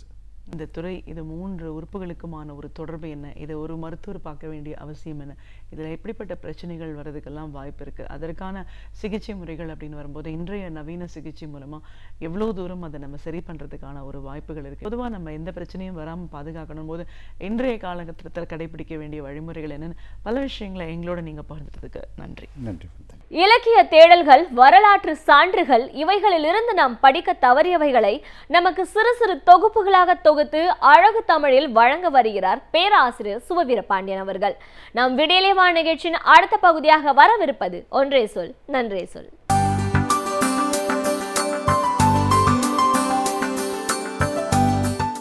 அனைவருக்கும் என் அன்பு வணக்கம். ஒரு திரைப்படத்தின் வருகைக்கு பிறகு இலவசம் பற்றிய பேச்சு தமிழகம் முழுவதும் இன்றைக்கு நிறைந்திருக்கிறது. இலவசமாக ஒரு அரசு மக்களுக்கு பொருள்களை கொடுக்கலாமா, மக்கள் அதை திருப்பி எரிந்து விட வேண்டாமா, எரித்து விட வேண்டாமா என்பன போன்ற விவாதங்கள் எல்லாம் நடந்து கொண்டிருக்கின்றன. முதலில் மக்களுக்கு அரசு ஒன்றை இலவசமாக கொடுக்கிறது என்கிற சொல்லாடலே பிழையானது. ஒரு தனி மனிதன் தன்னுடைய சொந்த காசை பொருளை எடுத்து பிறருக்கு கொடுத்தால்தான் அதற்கு இலவசம் என்று பெயர். மக்கள் வரிப்பணத்திலிருந்து ஓர் அரசு மக்களின் ஒரு பகுதியினருக்கு செய்கிற நன்மைகளுக்கு இலவசம் என்று பெயர் இல்லை. அதனை நாம் மக்கள் நலத்திட்டங்கள் என்று சொல்ல வேண்டும். ஆனால் அந்த மக்கள் நலம் என்பது எந்த மக்கள் நலம் என்று ஒரு பெரிய கேள்வி இருக்கிறது. எந்த மக்களுக்கு உதவப்படுகிறது? யாருடைய வரிப்பணம்? ஒட்டுமொத்தமாக மக்களினுடைய வரிப்பணம். அந்த வரிப்பணத்திலிருந்து ஒரு பகுதியினருக்கு அரசு நன்மை செய்வதற்கான எல்லா உரிமையும் உடையதுதான்.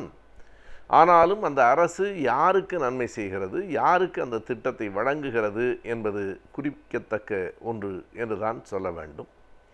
அப்படி கொடுக்கிற போது இன்றைக்கு நேற்றைக்கு அல்ல, அரசுகள் அன்றிலிருந்தே இப்படி ஒரு பழக்கத்தை மேற்கொண்டிருக்கின்றன என்பதற்கு நம்மிடத்தில் ஏராளமான சான்றுகள் இருக்கின்றன. 10 என்கிற நூலில் தன்னை பற்றி பாடிய குமட்டூர் கண்ணனார் என்கிற புலவருக்கு மலையேறி நின்று கண்ணில் படுகிற தொலைவு வரைக்கும் இருக்கிற அனைத்து நிலங்களும் உமக்குத்தான் என்று மன்னர் சொன்னதாகவும் அதனை அந்த பார்ப்பன புலவர் ஏற்றுக்கொண்டதாகவும் ஒரு பழைய செய்தி இருக்கிறது. பொதுவாகவே அரசு ஒன்றை கொடுக்கிறது என்றால் அரசிடம் இருக்கிற போது அது பொதுமக்கள் எல்லோருக்கும் உரியது. பொது உடைமையாக இருக்கிற ஒன்றை தனி உடைமையாக மாற்றுவது என்பதுதான் அதற்கு பொருள். அப்படி பல்வேறு மன்னர்கள் தங்களின் காலத்தில் எல்லாவற்றையும் இப்படி அள்ளி கொடுத்திருக்கிறார்கள். ஆனால் ஒன்று மட்டும் மாறாமல் இருந்திருக்கிறது. கொடுத்தவர்கள் மன்னர்களாகவும் பெற்றுக்கொண்டவர்கள் ஒரு குறிப்பிட்ட சமூகத்தைச் சேர்ந்த பார்ப்பனர்களாக மட்டும் இருந்திருக்கிறார்கள்.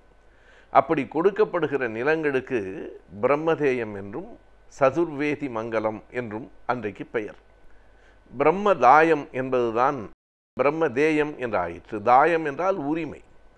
இது பிரம்மர்கள் பிராமணர்களுக்கு உரிமையாக இந்த நிலம் வழங்கப்படுகிறது என்றும், சதுர் என்றால் 4 வேதங்களை படித்தவர்களுக்கு இது வழங்கப்படுகிறது என்றும் அன்றைக்கு சொல்லப்பட்டது. உழைக்கும் மக்கள் யாருக்கும் அன்றைய மன்னர்கள் அப்படி இலவசமாக எதனையும் கொடுக்கவில்லை. இந்த சமூகத்தினருக்கு மட்டும்தான் செய்தார்கள். அப்படி கொடுக்கப்பட்ட அந்த நிலங்கள் குறித்தும் அதில் எழுந்த விவாதங்கள் குறித்தும் இன்றைக்கும் நம்மிடத்தில் இருக்கிற கல்வெட்டுகளும் செப்பேடுகளும் பேசுகின்றன. குறிப்பாக ஒரு செப்பேடு நாம் குறிப்பிட வேண்டிய செப்பேடு வேள்விக்குடி செப்பேடு. அந்த வேள்விக்குடி செப்பேடு என்பது பிற்கால பாண்டிய மன்னர்கள் காலத்தில் எழுதப்பட்ட ஒன்று. அந்த பாண்டிய மன்னனினுடைய பெயர் கடுங்கோன் பாண்டியன் என்பது.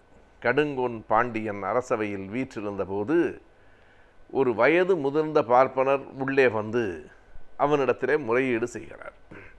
அவருடைய முறையீடு என்ன என்றால், உன் பாட்டனுக்கு பாட்டன் உன்னுடைய பாரம்பரியத்தை சார்ந்த பல் யாகசாலை முதுகுடுமி பெருவழுதி என்னும் பாண்டிய மன்னன் என்னுடைய பாட்டனுக்கு எழுதி கொடுத்த அந்த நிலத்தையெல்லாம் இடையிலே வந்த களப்பிரர்கள் பறித்து கொண்டு விட்டார்கள். மறுபடியும் நீ எனக்கு அதனை மீட்டு தர வேண்டும் என்று கோரிக்கை வைக்கிறார். இதில் நாம் ஒரு செய்தியை கவனிக்கலாம். கொடுத்தவனும் பழைய பாண்டிய மன்னன், இப்போது இருக்கிறவனும் பாண்டிய மன்னன். எனவே உன் பரம்பரையை சார்ந்த உன் முன்னோர்கள் கொடுத்த நிலத்தை இடையில் வந்த மன்னர்கள் பறித்து கொண்டார்கள், திருப்பி கொடு என்று இந்த பெரியவர் கேட்கிறார். அந்த மன்னனும் நீர் வார்த்து சத்தியம் செய்து அந்த நிலத்தை மறுபடியும் இந்த முது பார்ப்பனருக்கு வழங்குகிறார் என்று அந்த வேள்விக்குடி செப்பேடு சொல்லுகிறது. இதுபோல பல செப்பேடுகள் பல கல்வெட்டுகள் நம்மிடத்திலே இருக்கின்றன. இடையில் கடப்பிரர்கள் ஏன் பறித்து கொண்டார்கள் என்றும் ஒரு கேள்வி இருக்கிறது. கடப்பிரர்கள் பௌத்த சமண மதத்தை பின்பற்றியவர்கள். எனவே உழைக்காமல் இருக்கிற பார்ப்பன சமூகத்தை சார்ந்தவர்களுக்கு இப்படி நிலத்தை இலவசமாக கொடுப்பது என்பதை அவர்கள் ஏற்கவில்லை, பறித்திருக்கிறார்கள்.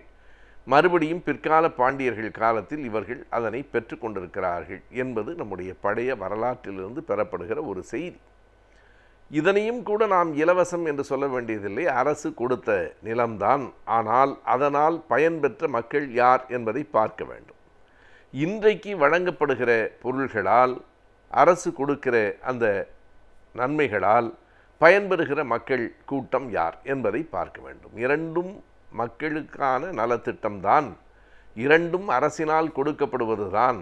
எனவே இரண்டையுமே நான் இலவசம் என்று சொல்லவில்லை. ஆனால் அந்த திட்டத்தினால் பயன்பெற்றவர்கள் யார், இந்த திட்டத்தினால் பயன்பெறுகிறவர்கள் யார் என்பதை பார்க்க வேண்டும். இன்றைக்கு இலவசமாக கொடுக்கப்படுகிற கணிப்பொறியோ மிதிவண்டியோ தொலைக்காட்சியோ ஒரு குறிப்பிட்ட சமூகத்தைச் சேர்ந்தவர்களுக்கு கொடுக்கப்படவில்லை. பொருளாதாரத்தில் பின்தங்கி இருக்கிற மக்களுக்கு, ஏழை மக்களுக்கு, உழைக்கும் மக்களுக்கு கொடுக்கப்படுகிறது. எத்தனையோ பிள்ளைகள் பக்கத்து வீட்டில் நின்று தொலைக்காட்சியை பார்த்து கொண்டிருந்த காலத்தை தாண்டி இன்றைக்கு எல்லோருடைய வீடுகளிலேயும் அந்த தொலைக்காட்சிகள் வந்திருக்கின்றன என்றால் இது இலவசமில்லை. உழைக்கும் மக்களுக்கும் இவை போன்ற சாதனங்கள் வேண்டும் என்று கருதிய அரசினுடைய வெளிப்பாடு மக்கள் நலத்திட்டம். இதனை கேலி செய்கிற யாரும் அன்றைக்கு உழைக்காமல் இருந்த ஒரு சமூகத்திற்கு அவ்வளவு நிலங்களை அளந்து கொடுத்திருக்கிறார்களே என்கிற கேள்வியை கேட்கவில்லை. இப்போது இந்த இலவசங்களை எல்லாம் திருப்பி கொடுத்து விடலாம் அல்லது எரித்து விடலாம் என்றால் அந்த பழைய சதுர்வேதி மங்கலங்கள் பிரம்மதேயங்கள் எல்லாம் என்ன ஆயின? அவற்றையெல்லாம் யாராவது இதுவரையில் திருப்பி கொடுத்திருக்கிறார்களா? அவர்கள் திருப்பி கொடுப்பது போல எந்த திரைப்படமாவது ஒரு காட்சியை காட்டி இருக்கிறதா? அதுவும் பிரம்மதாயம் என்பது எப்படிப்பட்ட நிலமாக இருக்கும் என்று நம்முடைய கல்வெட்டுகள் சொல்லுகிற போது நமக்கே வியப்பாக இருக்கிறது. அது ஆற்று நீர் படுகையில் இருக்க வேண்டும், குடத்தை சுற்றி இருக்க வேண்டும், நீர்நிலை வசதிகள் உடையதாக இருக்க வேண்டும். எனவே அப்படி ஒரு வளமான பகுதி அவர்களுக்கு அப்படியே தாரை வார்த்து கொடுக்கப்பட்டிருக்கிறது. அதனை எதிர்க்காதவர்கள் இதனை எதிர்க்கிறார்கள் என்றால் இதற்குள் ஒரு வர்க்கச்சார்பு என்பதை விட ஒரு வருணச்சார்பு இருக்கிறது என்பதும் நமக்கு புலப்படுகிறது. எதிர்க்கப்பட வேண்டியது அதுதான். அதை ஏற்றுக்கொண்டு வரலாற்றில் பலபட பாராட்டி புகழ்ந்து எழுதியிருக்கிற தருணங்களை நோக்குகிற போது அதனை ஏற்றுக்கொண்ட மக்கள் ஏழை எளிய மக்களுக்கு வழங்கப்படுகிற இந்த திட்டங்களை ஏன் மறுக்க வேண்டும்? நீங்கள் இன்னமும் கருதி பார்த்தால் நீதி கட்சி ஆட்சியில் சென்னையை ஒட்டி இருக்கிற அனைத்து பள்ளிகளிலேயும் மதிய உணவு வழங்கப்பட்டது. அது இலவசமாக என்று சொல்ல வேண்டியதில்லை, அரசு மக்களுக்கு உரிமையோடு வழங்கிற்று. அதைத்தான் பிற்காலத்தில் காமராஜர் தமிழகம் முழுவதும் விரிவு செய்தார். அதனை எம்ஜிஆர் ஆட்சியிலும் அவர் தொடர்ந்தார். பிறகு கலைஞர் ஆட்சியில் மேலும் மேலும் சத்துணவு, முட்டைகள், வாழைப்பழங்கள் எல்லாம் சேர்த்து வழங்கப்பட்டன. யாருக்கு? இல்லாத ஏழை பிள்ளைகளுக்கு அவை வழங்கப்பட்டன. எனவே அதை இலவசம் என்று சொல்லி கொச்சைப்படுத்துவதோ, இலவசமே பிச்சைக்காரர்களுக்குத்தான் கொடுக்க வேண்டும் என்று சொல்லுகிற தலைவர்களெல்லாம் இன்றைக்கு வந்திருக்கிறார்கள். எனவே இவை இலவசங்களும் அல்ல, பெற்றுக்கொள்ளுகிற மக்கள் பிச்சைக்காரர்களும் இல்லை. இரண்டையும் நாம் கவனத்தில் கொள்ள வேண்டும். இது மக்கள் நலத்திட்டம். அதனை பெற்றுக்கொள்ளுகிறவர்கள் அரசுக்கு வரி செலுத்துகிற அரசின் ஒரு அங்கமாக இருக்கிற உழைக்கும் மக்கள். எனவே எதனை நாம் எதிர்த்திருக்க வேண்டுமோ அதை எதிர்க்கவில்லை, எதை ஏற்க வேண்டுமோ அதை கேலி செய்கிறோம். ஆகையினால் இலவசம் என்பதை கொச்சைப்படுத்தி பேசுவதை மக்கள் ஒரு நாளும் அனுமதிக்க மாட்டார்கள். கற்ற கல்விக்கு ஏற்ப வேலை வாய்ப்புகளை அமைத்துக் கொள்வது என்பது மிகவும் கடினமான ஒன்றாகின்றது.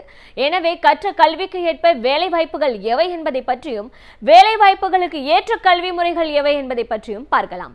நாம் விடியலிவா நிகழ்ச்சியில் அடுத்து வரவிருப்பது ஆலோசனை நேரம்.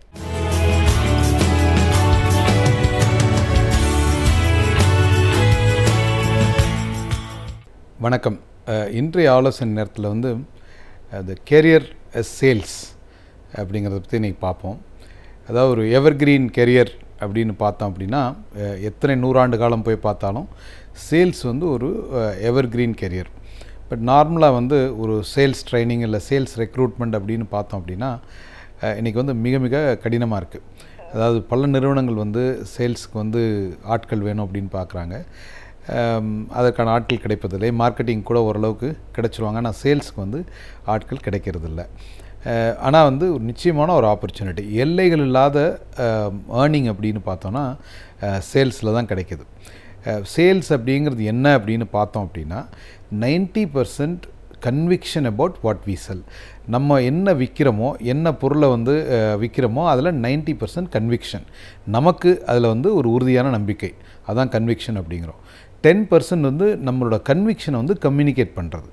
அதாவது அந்த வாடிக்கையாளர்கிட்ட வந்து நம்மளோட என்ன நம்மளோட கன்விக்ஷனோ அதை வந்து கம்யூனிகேட் பண்ணுறது 10%. ஸோ வந்து இப்போ ரொம்ப ரொம்ப சிம்பிளான வேலை அப்படின்னா நிச்சயமாக சேல்ஸ். ரொம்ப அதிகமாக சம்பாதிக்கிறதுக்கான ஒரு வாய்ப்புள்ள தொழில் அப்படின்னு பார்த்தாலும் சேல்ஸ் தான். ஒரு மந்த்லி சேலரி இவ்வளோ தான் அப்படிங்கிறது இல்லாமல் நம்ம எவ்வளோ வேணாலும் சம்பாதிக்கலாம். நம்மளோட டிசிஷன், நமக்கு எவ்வளோ சம்பாதிக்கணுமோ அது நம்ம டிசைட் பண்ணுறது அப்படிங்கிறது எதில் பார்த்தோம் அப்படின்னா, என்ன கேரியரில் இருக்கிற எல்லா கேரியர்லேயும் பார்த்தோம் அப்படின்னா சேல்ஸ் தான் வந்து one of the best in terms of opportunity. அதாவது வேலை வாய்ப்பு எங்கே அதிகமாக இருக்குது அப்படின்னு பார்த்தாலும் சேல்ஸ் தான். இப்போ வந்து ஒரு நிறுவனத்தில் வந்து இல்லை ஒரு குடும்பத்திலே வந்து ஏர்னிங் மெம்பர் வந்து எவ்வளோ அவசியமோ, சம்பாதிக்கின்ற ஒரு நபர் எவ்வளோ முக்கியமோ, அவருக்கு ஒரு வீட்டில் என்ன மரியாதை கிடைக்குமோ, அதே மாதிரி தான் ஒரு நிறுவனத்தில் வந்து ஏர்னிங் மெம்பர்ஸ்க்கு தான் வந்து மிக மிக அதிக மரியாதை. அந்த ஏர்னிங் மெம்பர் யார் அப்படின்னா இந்த சேல்ஸ் பீப்புள். ஆனால் வந்து எல்லோரும் சேல்ஸுக்கு போகிறதுக்கு தயங்குறதே வந்து என்ன அப்படின்னா, நம்ம டார்கெட் அச்சீவ் பண்ணல, நம்மளோட ரெவென்யூ மீட் பண்ணல அப்படின்னா என்ன ஆகும்? அப்போ வந்து நமக்கு கஷ்டம், சம்பாதிக்கிறது கஷ்டம், விற்கிறது கஷ்டம், ஒரு இடத்துல போய் எனக்கு இது வேணும்னு கேட்குறது கஷ்டம் அப்படின்னு நிறைய பேர் நினைப்பாங்க. இன்ஃபேக்ட் சேல்ஸில் வந்து ஒன்று சொல்லுவாங்க, ரொம்ப ஒரு கஷ்டமான சூழ்நிலை ஒரு சேல்ஸ்மேனுக்கு எப்போ அப்படின்னா ஆஸ்கிங் ஃபார் த ஆர்டர், எனக்கு ஆர்டர் கொடுங்க அப்படின்னு கேட்குறப்ப தான் அவங்களுக்கு ரொம்ப கஷ்டம். ஏன்னா இல்லைன்னு சொல்லிட்டா அந்த வந்து ஒரு ஏமாற்றத்தை தாங்கிக்க முடியாது. ஸோ அதனால் வந்து ஆர்டரை கேட்காம இருந்துருவாங்க, அப்படியே டைம் போயிட்டே இருக்கும். ஸோ அது அப்படி பார்க்குறப்போ sales as a career is a beautiful ஒரு ரிவார்டிங் கெரியர். இப்போ யாரெல்லாம் வந்து எனக்கு வந்து ஒரு நல்ல ஒரு எம்ப்ளாய்மெண்ட் கிடைக்கல, நான் வந்து எனக்கு ஏர்ன் பண்ண வேண்டியது என்னால் ஏர்ன் பண்ண முடியலை, என்னால் அச்சீவ் பண்ண முடியலை, ஆனால் ஒரு உண்மையிலே வந்து ஒரு பர்னிங் ஆம்பிஷன் இருக்குது, நான் வந்து பெருசாக அச்சீவ் பண்ணோம் அப்படிங்கிற ஆசை இருக்குது, ஆனால் வந்து எந்த துறையில் நான் போகிறது அப்படிங்கிறது என்னால் முடிவு பண்ண முடியல அப்படின்னா, என்னை பொறுத்தவரை நம்ம போக வேண்டிய இடம் வந்து சேல்ஸ் தான். ஒரு நிறுவனத்தில் சேல்ஸ் எனக்கு என்னென்னு தெரியல அப்படின்னா, சேல்ஸ் ட்ரைனிங் வந்து நிறைய இடத்துல நடக்குது. நிறைய இடங்களில் வந்து இலவசமாக பயிற்சி கொடுக்குறாங்க. அதாவது how to become a sales person, how to be a communicator அப்படிங்கிறதெல்லாம். ஸோ அந்த மாதிரி பயிற்சிகளை ஏதாவது எடுத்துக்கிட்டு ஒரு சேல்ஸ் ட்ரைனிங் ஒரு 10 நாளோ 20 நாளோ ஒரு மாதமோ ஒரு சேல்ஸ் ட்ரைனிங் பயிற்சி ஒரு இடத்துல எடுத்துக்கிட்டு ஒரு சின்ன நிறுவனத்தில் போய் முதல்ல வந்து you start with a small number, சின்ன டார்கெட். ஒன்ஸ் கொஞ்சம் கொஞ்சமாக கன்வின்ஸ் ஆகி ஓரளவுக்கு அந்த அந்த செல்லிங்கில் வந்து கம்ஃபர்ட் வந்துருச்சு அப்படின்னா then you can look at sales as a bigger career. அன்றைக்கி வந்து என்ன அமேசான் வந்தாலும் சரி, ஃப்ளிப்கார்ட் வந்தாலும் சரி, ஆன்லைன் ட்ரேடிங் வந்தாலும் சரி, இணையதளத்தின் மூலம் என்ன விதமான வர்த்தகம் வந்தாலும் சரி, என்ன இதுலேயும் அஃபெக்ட் ஆகாத ஒரு பிஸ்னஸ் வந்து sales. Sales is always customer facing. இப்போ வந்து ஆட்டோமேஷன் பற்றி பேசுகிறாங்க, மெஷின் லேர்னிங் பற்றி பேசுகிறாங்க, ஃப்யூச்சரில் என்ன ஆகும் அப்படிங்கிற கொஸ்டின்லாம் இருக்குது. அங்கே எல்லா இடத்துலையும் அவங்க சொல்கிறது வந்து customer facing job. Customer facing ஜாப்பில் 2 விதம். ஒன்று வந்து கஸ்டமர் சர்வீஸ், இன்னொன்று வந்து செல்லிங். ஸோ வந்து செல்லிங் ஆஸ் அ கெரியர் எடுத்துக்கிட்டோம் அப்படின்னா நிச்சயமாக வந்து வாய்ப்புகள் வந்து மிக அதிகம். எல்லா நிறுவனங்களையும் போய் நீங்கள் வந்து வெளியில் போய் சாதாரணமாக போய் சின்ன கடையில் போனோம் அப்படின்னா சேல்ஸ் மேன் தேவை, சேல்ஸ் கேர்ள்ஸ் தேவை. ஒரு ஜவுளி கடையில் போய் பார்த்தோம் அப்படின்னா சேல்ஸுக்கு ஆட்கள் தேவை அப்படின்னு போட்டிருப்பாங்க. கொஞ்சம் பெரிய நிறுவனத்தில் போனால் சேல்ஸ் எக்ஸிக்யூட்டிவ்ஸ் தேவை அப்படின்னு போகும். இன்னும் கொஞ்சம் பெரிய இடத்துல போனால் சேல்ஸ் சம்மந்தம் இன்னொரு டெசிக்னேஷன். எல்லா இடத்துலையுமே பற்றாக்குறை இருக்கக்கூடிய ஒரு வேலை வந்து சேல்ஸு. சேல்ஸுக்கு வந்து ஆட்கள் இவ்வளோ தான் எடுக்கணுங்கிறது அவசியம் இல்லை. இப்போ வந்து ஒரு நிறுவனத்தில் வந்து 2 டிசைனர் இருந்தால் போதும், ஒரு மேனுஃபேக்சரிங்க்கு ஒரு லேத் ஆப்ரேட்டர் இருந்தால் போதும் அப்படின்னு எல்லாம் சொல்லுவாங்க. சேல்ஸ் ஆள் எத்தனை பேர் இருக்கலாம்னா எத்தனை பேர் வேணாலும் இருக்கலாம். ஏன்னா சேல்ஸில் வந்து எத்தனை பேர் வெளில போனாலும் எத்தனை பேர் பிஸ்னஸ் கொண்டு வந்தாலும் நிச்சயமாக அந்த நிறுவனத்துக்கு நிச்சயமாக வாய்ப்பாக இருக்கும். இந்த சேல்ஸ் மட்டும் ஆர்டர் மட்டும் எடுத்துகிட்டு வந்துட்டால் மற்ற எல்லாமே அரேஞ்ச் பண்ணிக்கலாம். மிஷின் அரேஞ்ச் பண்ணிக்கலாம், ஓடி போட்டு பண்ணிக்கலாம், என்ன வேணாலும் பண்ணலாம், இல்லை வெளில கொடுத்து பண்ணலாம். ஆனால் வந்து ஆர்டர் எடுக்க வேண்டியது, பிஸ்னஸை உள்ளே கொண்டு வர வேண்டியது தான் மிக முக்கியமான ஒரு இலக்கு. So sales as a career எந்தவித தயக்கம் இல்லாமல் இப்போ வந்து இளைஞர்கள் வந்து எடுத்துக்கலாம். இளைஞர்களும் சரி இளைஞர்களும் சரி சேல்ஸை வந்து ஒரு கெரியராக நிச்சயமாக எடுத்துக்கொள்வதன் மூலம் அவர்களுடைய எதிர்காலம் வந்து பிரகாசமாக இருக்கும். இப்போ வந்து சேல்ஸில் கொஞ்ச நாள் இருந்துட்டு you can also become techno commercial.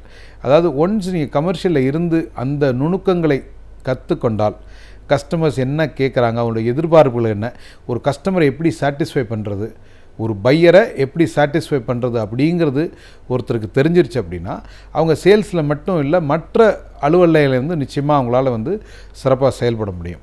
So ஒரு சேல்ஸ் ஜாப் அப்படிங்கிறது ஆல்வேஸ் வெளியில் போய் வெயிலில் அலையணும் அப்படிங்கிறது இல்லை.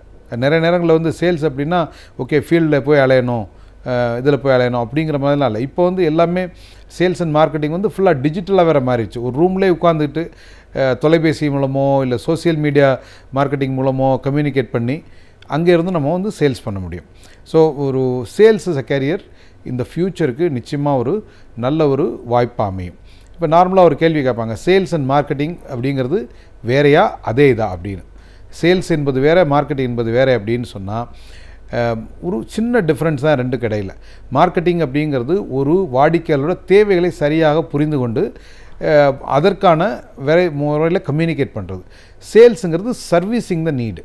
ஒரு மார்க்கெட்டிங்கிறது அண்டர்ஸ்டாண்டிங் த நீட், சேல்ஸுங்கிறது சர்வீஸிங் த நீட். ஸோ ரெண்டும் கொஞ்சம் வேறுபாடு உண்டு.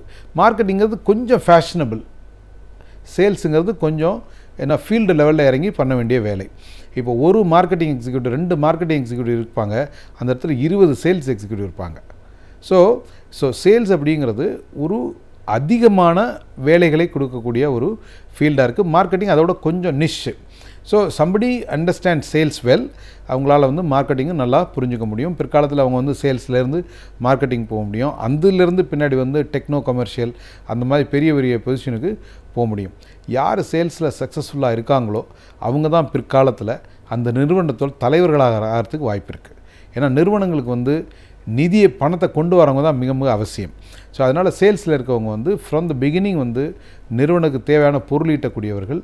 அதனால் வந்து அந்த ஒரு பெரிய நிறுவனத்தில் பெரிய இலக்கை அடையணும் அப்படின்னா ஸ்டார்டிங் யுவர் கேரியர் இந்த சேல்ஸ் எக்ஸிக்யூட்டிவ்லேருந்து ஆரம்பிக்கிறது மிக மிக ஒரு இன்ட்ரெஸ்டிங். சேல்ஸை வந்து எந்த விதமான பயம் இல்லாமல் நம்ம வந்து எதிர்கொள்ளலாம். அது ஒரு கேரியராக வந்து நீங்கள் நிச்சயமாக சூஸ் பண்ணிக்கலாம். அது வந்து இட் வில் பி யூஸ்ஃபுல், மிகவும் சிறப்பானதாக இருக்கும்.